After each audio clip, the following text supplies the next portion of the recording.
there's a festival going on. A celebration in the streets, religious joy filling the city. But just outside the heart of the celebration, under the porticos of Bethsaida, lie the sick, the forgotten, the overlooked. Jesus does not head to the center of the crowd. He goes to the ones not celebrating, to those in need of healing. And he encounters a man who's been ill for 38 years. Jesus asks, "Do you want to be made well?" And the man doesn't say yes. He responds with actually kind of a defensive explanation. He's been trying. He has no one to help him. Others push past him. I wonder if he's been accused of not trying hard enough. Has he had to defend his suffering? Prove he's worthy of help? Honestly, that's a sermon on itself. The way that people who suffer are often made to explain themselves. And I invite you to sit with that. But this moment, like so many of Jesus' encounters, is not exactly about what it appears to be. Jesus isn't really talking about the pool. He's speaking of something deeper, about wholeness, about restoration, about new life. What's remarkable is that this man never asks to be healed. He doesn't show faith or recognition. Later, we learn he doesn't even know who Jesus is. There's no, "Your faith has made you well."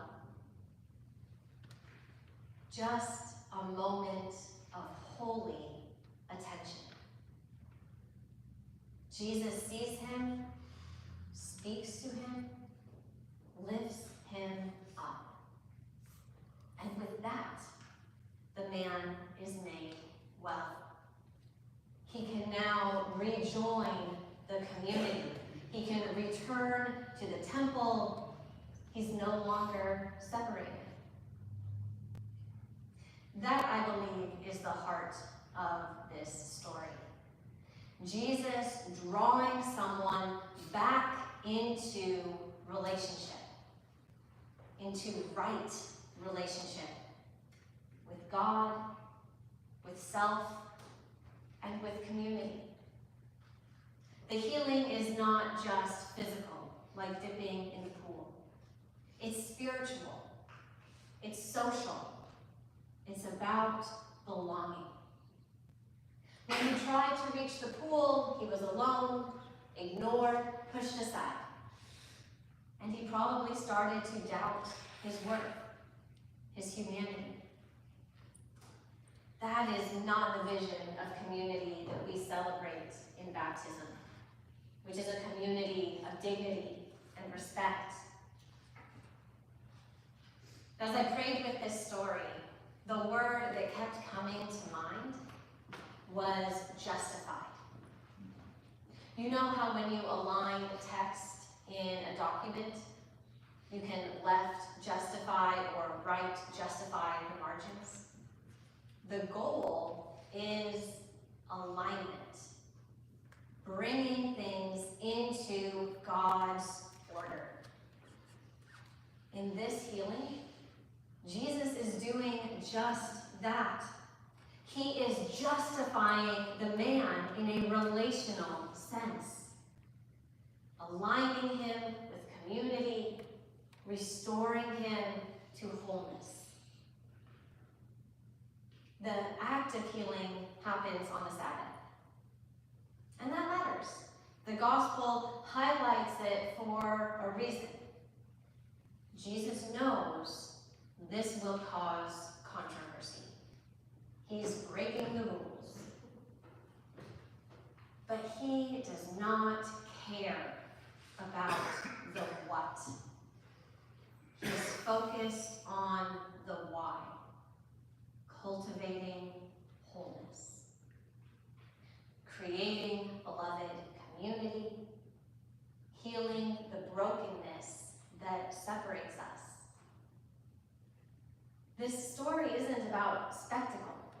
There's no crowd reaching out, no dramatic plea, there's no declaration of belief, which makes it a little bit of an interesting story considering a lot of the other of Jesus' healing stories.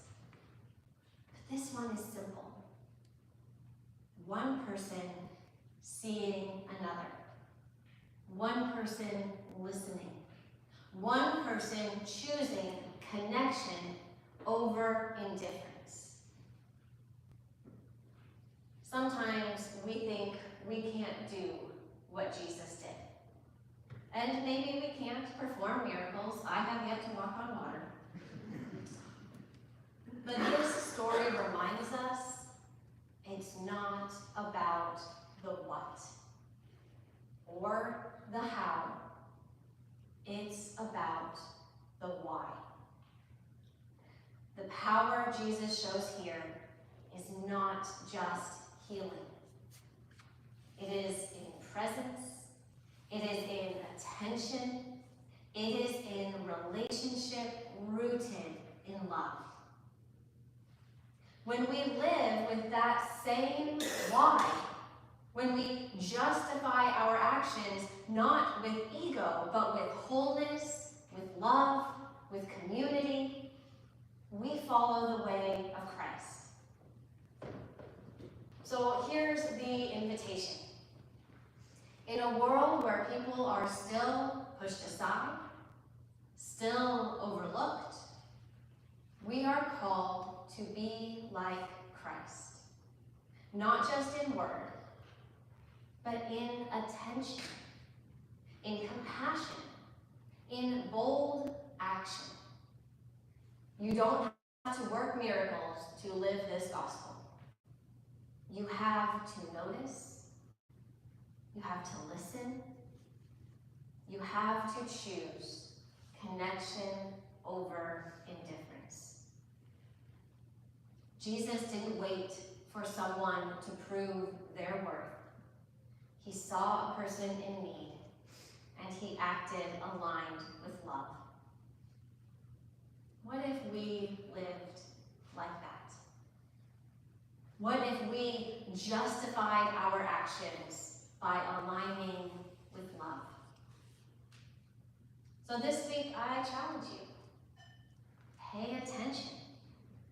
Notice the person who needs to be seen, listened to, the one sitting beside you in silence, sneaking out the door before coffee hour, or the friend you haven't heard from in a while, or the neighbor you've been meaning to check in on. Don't wait for someone else to speak first. Let your presence be an act of care. Let your listening be an act of love. Let your love be what aligns this fractured world